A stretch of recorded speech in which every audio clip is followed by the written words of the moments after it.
second episode of Redstone for beginners. In this video I'll be showing you how to make some basic logic gates with Redstone, and this is the first one, the NOT gate. And I'm sure you guys remember from the last video, it basically inverts the power. When my input is off, the output is on, and input is on, the output is off. It's basically opposite. It's pretty easy. Just send power into a block with the redstone torch, and the torch is the output. Next we've got an OR gate, where if any of the inputs are on, or in other words, if this or this or this is on, then the output will also be on. As you can see here, it's pretty easy. I'm sure you guys will get it. It's just a couple of levers and a bunch of redstone wire.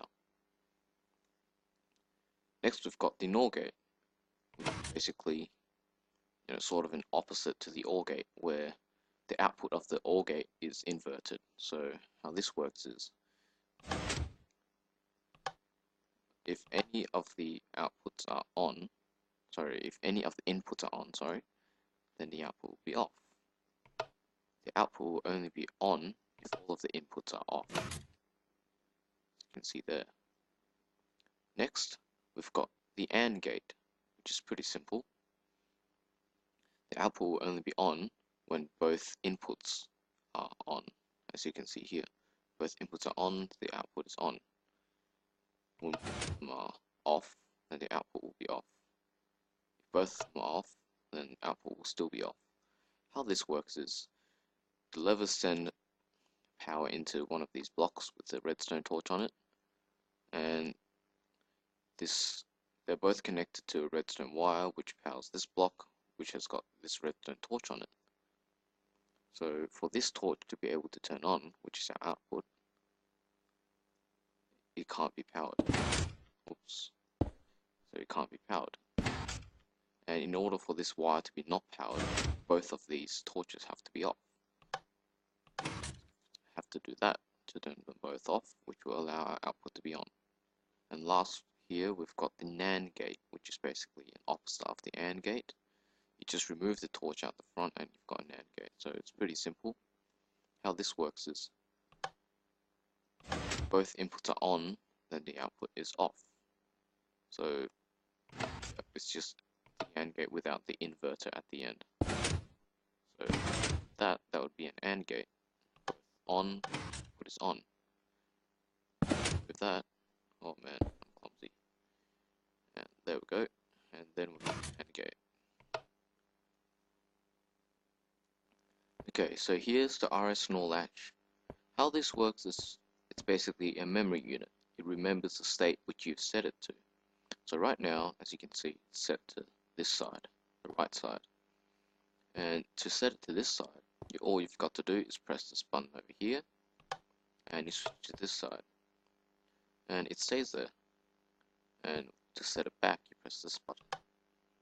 Now, this button sets it to this side, so when it's already set to that side, as it is now, pressing the button again won't do anything.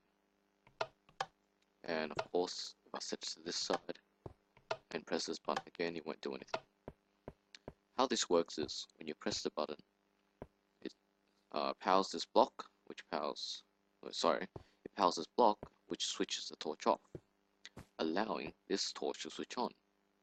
And when this torch is on, it powers this redstone here, which sends power to this block, keeping this torch off. So if I press this, that's exactly what happened, and it stays like that. So this would be useful if, let's say, you had a door that you wanted to open and stay open when you press the button. Then you could have it close when you walk inside a house with another button. So that's just one basic application which you could use this little redstone gate to. I don't know if it's called a gate actually. It's a latch, I guess. So that's the RS NOR latch for you guys. So here we've got the clock. So I'm sure many of you are already familiar with this. The clock basically ticks. This is a 5 clock here, which means it's got 5 torches in it. And I believe the 5 clock is the quickest stable clock you can get.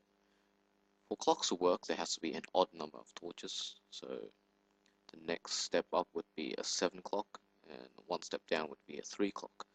Now, the 3 clock isn't very stable, the torches occasionally burn out, and it's just not as reliable as the 5 clock, which is the quickest stable clock you can get, as I said before.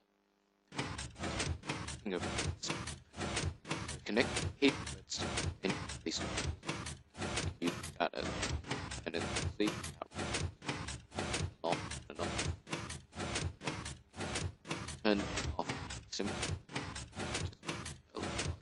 attach the redstone and power it and it stops. So that's a quick, easy way to pretty loud when you use pistons, and they do tend to lag a game if you've got a slow computer, so yeah, it's just something to note. Now, with the addition of the new redstone repeaters, you can cut much more compact clocks, as you can see here. They're also slightly quicker than the old 5 clock, which I'll show you. The only problem is, if you want to get one of these going, you need to send a short pulse to it.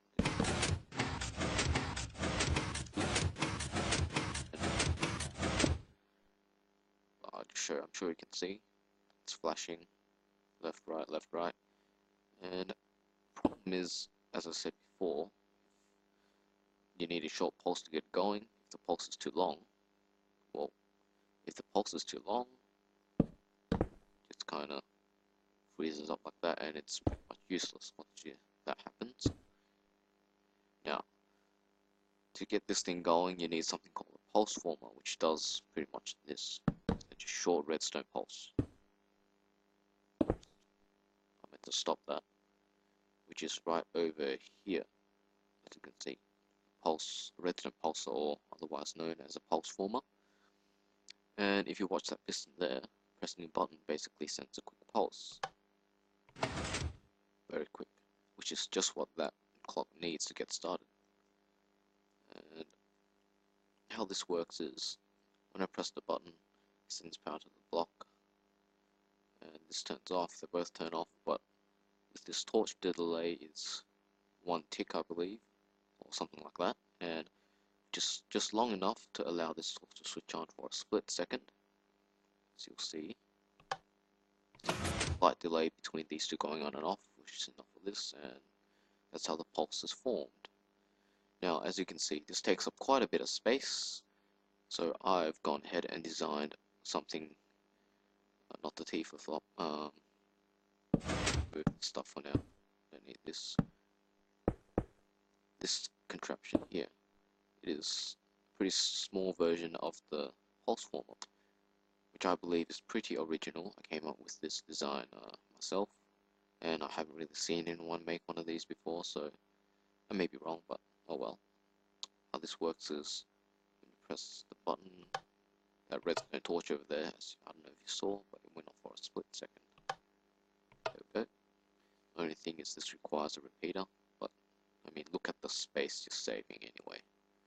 So that's the pulse former for you guys. Last but not least, we've got the T flip-flop. Now, I know this name sounds a little bit weird, but this can be pretty useful. Basically, what it is just a lever which you can switch states with a button. If you watch that piston off in the distance over there, press it once, it goes up. Press it again, it goes back down. Up the lever. How this works is, you've got here, I don't know if you recognize it, but that's the pulse former there.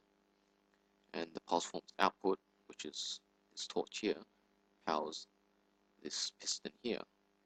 Now, the way pistons work is, if the arm extends out too quickly and retracts too quickly, it actually can't affect any blocks around it. So, with this short pulse, it will realize that there's a block here to pull, so it will pull it, as you can see. And if I press it again, you might be wondering, how did that block get there? When I press it again, the pulse is so quick that it pushes it out, but it retracts so quickly, it cannot pull that block back with it. So that's how the block got stuck there. So as you can see, that's basically what happens. It pushes it, leaves it behind. The second it pulls it back. That's how that part works. And to get it to switch states is basically what we learned in the first episode, where Redstone repeater is able to push power through a block. And that's exactly what's happening here. So when I press it, the block is pulled here, the power is pushed through this block. When I press it again, block disappears, there's a gap here, and nothing happens to that side. Now, the reason I need a repeater here is, for some reason, if I use the redstone wire just there, it just kind of glitches up, extends, but even though the torch, even though the block goes away, there's no current, it kind of stays up there. I don't know why, but I thought of this just now actually.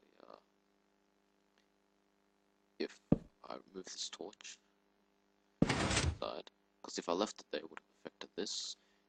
Repeater there, that should solve the problem, because all I needed to do was, I believe, add a delay to the signal. I don't know why, but that's just how it is. There we go, that seems to be working just fine. So I'm going to build one of these, because it's probably the most complicated build in the series so far. I'm just going to take this pulse former, which I made just a while ago, and all we need to do is attach a piston there. That's redstone torch, and that. Need to put any kind of block in front of the piston. Need to put repeater there, and that's pretty. Here is your output. So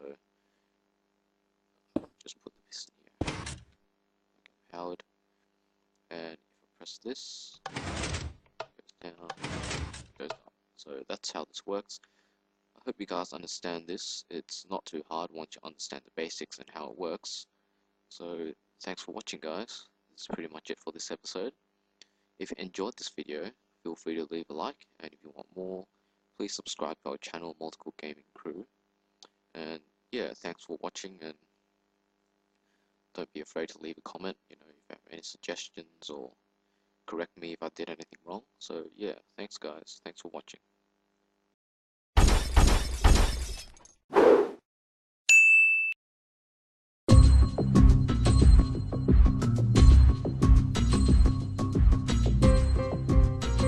Hey guys, XDC here, and welcome to the second episode of Redstone for Beginners.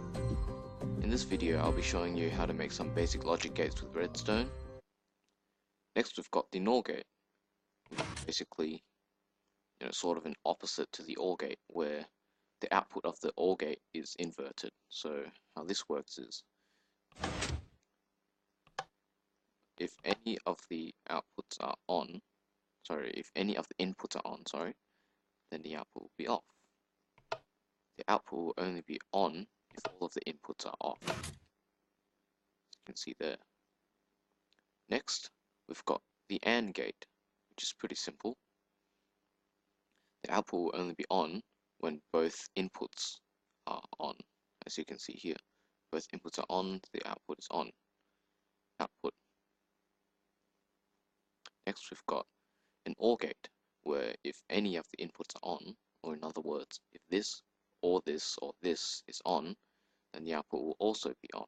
As you can see here, it's pretty easy. I'm sure you guys will get it. It's just a couple of levers and a bunch of redstone wire. And this is the first one, it's the NOT gate. And I'm sure you guys remember from the last video, it basically inverts the power. When my input is off, the output is on. And input is on, the output is off. It's basically opposite. It's pretty easy. Just send power into a block with the redstone torch, and the torch is the